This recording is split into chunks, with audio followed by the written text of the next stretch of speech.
What's the first thing that pops in your head when I say failure? More often than not, there's going to be a negative connotation that you have with the word failure.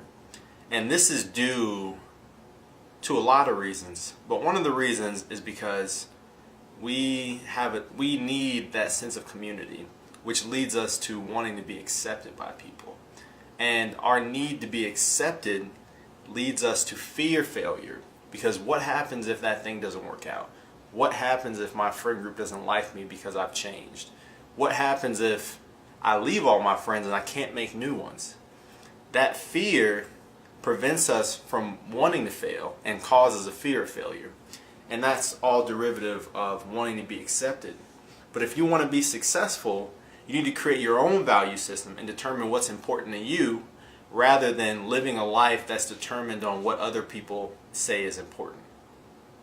So to help remove the stigma, the negative stigma around failure, I'm going to go through a couple examples of how I failed and what I learned from them and how they shaped me to be who I am today.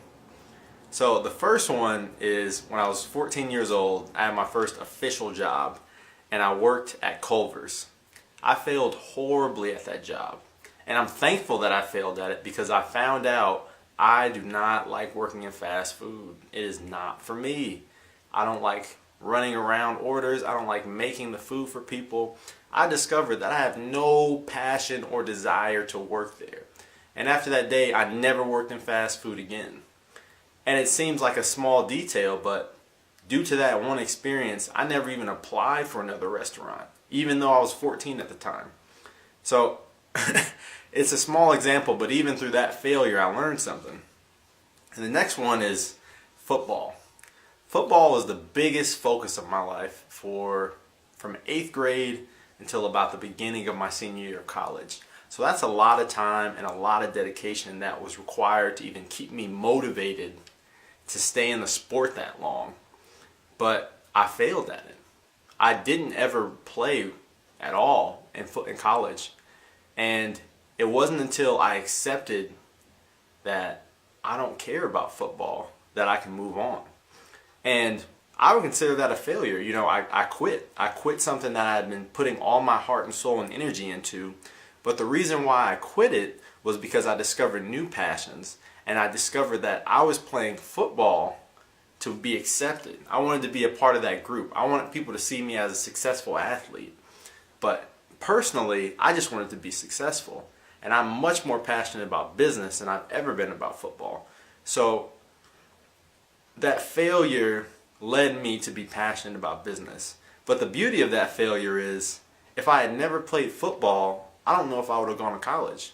I don't know if I'd had the motivation to go to college. I might have got in, but I don't know if I had the motivation. So the funny thing is, sometimes you don't fail at something until the end, but you can leverage what you learn along the way, or sometimes that failure can set you up for the next position you're going to be in. So you never really know how one failure will lead to your next success. Another failure I had was, applying to jobs. I applied to almost 40 jobs at the beginning of my senior year because I knew the statistics, I knew the average employment rate, and I knew what the average salary was, and I had my own goals in mind. But of those 40 plus applications I sent out, maybe only 10 people replied. You can say that I failed at that. But what I learned from that is it's a numbers game. If you want a job, I'm in a position now, I don't ever plan on working for someone ever again. But if I had to, I know exactly what I have to do because I've applied at so many places and I've gone through so many interviews and so many failures that I know what works now. And that's the reoccurring theme here. What did you learn? What did I learn from each mistake? Because even after, I went through that whole process, I got my dream job. I failed at that.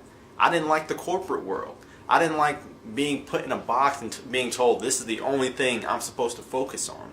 So through failing at that, I stumbled upon entrepreneurship.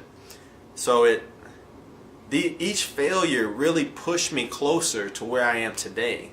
So now I see failure as an opportunity to grow. Failure is a chance to learn what did not work. And I see myself as a GPS. So every time I take a step I calculate the step, and if I make a misstep or I go in the wrong direction, I recalculate, recalibrate, and go closer towards my goal. And that's what gets you through failure, is having those goals in mind, having a vision, having a focus of what you want to do. Because once you gain that focus, you'll wake up every day charged. And if you fail at something, you'll say, okay, I'm still going there. What did I learn from this that's going to get me there faster? And I just see everything as an opportunity, because even with these videos, when I first made videos and put them on YouTube almost a year ago, people lit me up. They lit me up almost to the point where I didn't want to make videos anymore. I'm like, I don't have any talent for this. I don't have anything about this that makes me good at it, you know? But it wasn't until I kept focusing on my craft, kept honing in, and people started to give me that feedback that I realized that it's not just about me when I make these videos. I need to make these for other people. I need to get this information out there. So my message for you today is change the way that you see failures. Failures are two opportunities for you. Either it's an opportunity for you to improve and get back on that horse and do what you can to get better, or it's a chance to reflect and decide if it's worth you continuing to do. Because what's important for you is to stay focused. Once you get focused on a position and you know exactly what you want out of life, every failure will be seen as an opportunity to learn and improve.